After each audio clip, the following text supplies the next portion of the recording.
बिस्मिल्लाहिर्रहमानिर्रहीम, अस्सलाम वालेकुम। मैं अली अमजद चौधरी हूँ और आप अली अमजद चौधरी व्लॉग देख रहे हैं। सुकरात एक दफ़ा बाजार से गुजर रहा था और सुकरात के साथ उसका शागिर्द भी ऐसा कि अचानक से एक शख्स उसके सामने आ गया और उसे गालियां देनी शुरू कर दी। यह मंजर बहुत ही हैरान कुन था। सुकरात एक दफा खुद भी चकरा कर रह गया क्योंकि सामने आने वाला शख्स उसका कोई शनासा नहीं था, लेकिन वो उसे मुसलसल गालियां दिए जा रहा था। ये गालियां सिर्फ सुकरात की जात तक महदूद नहीं थी, बल्कि सुकरात के फैमिली मेंबर्स को भी इसके अंदर इन्वॉल्व कर लिया गया था और वो गालियां दिए जा रहा था। लेकिन जवाब में सुकरात मुस्कुराए जा रहा था और चलता जा रहा था। यह मंजर इंतहाई हैरान कुन था और गालियां देने वाला शख्स इस मंजर से और ज्यादा परेशान और मायूस था।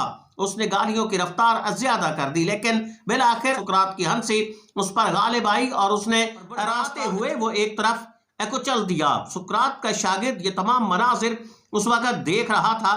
ये शागिर्द सुकरात के साथ घर जाते हुए सुकरात से मुखातिब हुआ कि आप उसे गालियां भी दे सकते थे, आप उसका जवाब भी उसे दे सकते थे, लेकिन आप उससे खामोश क्यों रहे? आपने उसकी गालियों का जवाब उसे क्यों नहीं दिया? आप उसकी गालियों के जवाब में खामोश क्यों रहे?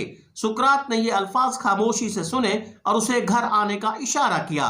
घर पहुंचकर सुकरात घर के अंदर दाखिल हो गया और उसका शागिर्द घर के बाहर खड़ा हो गया।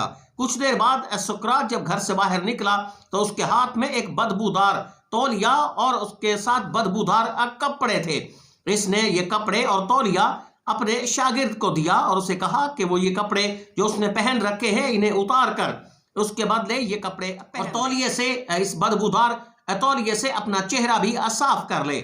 सुकरात के शागिर्द ने उस बदबूदार तौलिए और बदबूदार कपड़ों को जब देखा तो एकदम से उसके चेहरे के तगय्युरात तब्दील हो गए, एकदम से उसके चेहरे के रंग तब्दील हो गए। उसने कहा, उस्ताद मोहतरम, ये जो कपड़े मैं कैसे पहन सकता हूँ? इनके अंदर तो बदबू आ रही है, इस टॉवल से भी बदबू आ रही है, इसको मैं कैसे इस्तेमाल? अपने शागिर्द को कहा कि जिस तरह आपने अपने अच्छे कपड़ों की जगह ये बदबूदार तौलिया, ये बदबूदार कपड़े आपने कबूल नहीं किए, आपने गवारा नहीं किया कि अपने साफ सुथरे कपड़ों की बजाय बदबूदार कपड़े पहन लूं, बिल्कुल इसी तरह मैं अपने ख्यालात की जगह, अपने अच्छे ख्यालात की जगह कैसे ये बदबूदार ख्यालात अपने अंदर समा सकता हूं? आमतौर पर ऐसा ही होता है और ऐसा ही ये रवैया देखने के लिए मिल रहा होता है। जब भी आप कहीं जा रहे होते हैं तो अचानक से आपके साथ कोई ऐसा वाकया पेश आ जाता है जिसकी वजह से आपकी सारी प्लानिंग धरी की धरी रह जाती है। आप सोच कर कुछ जा रहे होते हैं, लेकिन दरमियान में कुछ ऐसे वाकयात होते हैं जिसकी वजह से आप दूसरों के ख्यालात को अपने ऊपर कबूल कर लेते हैं। कभी आप गाड़ी में जाते हुए अचानक से कोई आपको कोई ऐसे अल्फाज कहता है जिसकी वजह से आप अपने अच्छे ख्यालात भी भूल जाते हैं और उसके बाद उनके ख्यालात को कबूल कर लेते हैं।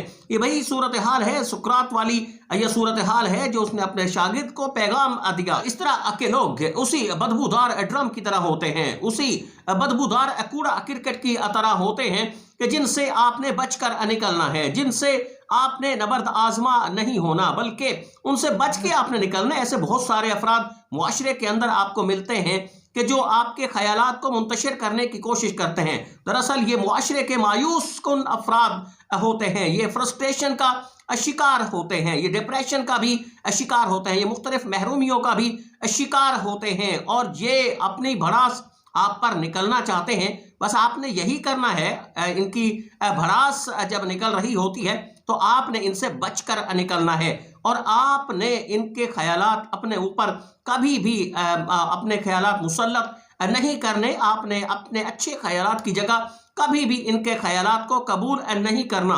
आपने कभी भी इनके ख्यालात को अपने अंदर जगह नहीं देनी, क्योंकि अगर आप ख्यालात को कबूल कर गए तो फिर ऐसा ही समझ लीजिए कि जैसे सुकरात का शागिर्द उस बदबूदार तौलिए और बदबूदार कपड़ों को कबूल कर लेता है। इनके नाकारा जो ख्यालात हैं, इनके बदबूदार जो ख्यालात हैं, उनको कबूल करना इसी के मसदाक होगा। अपनी जिंदगी को सुकून से बसर कीजिए, अपनी जिंदगी को परेशानियों से बचाकर बसर कीजिए।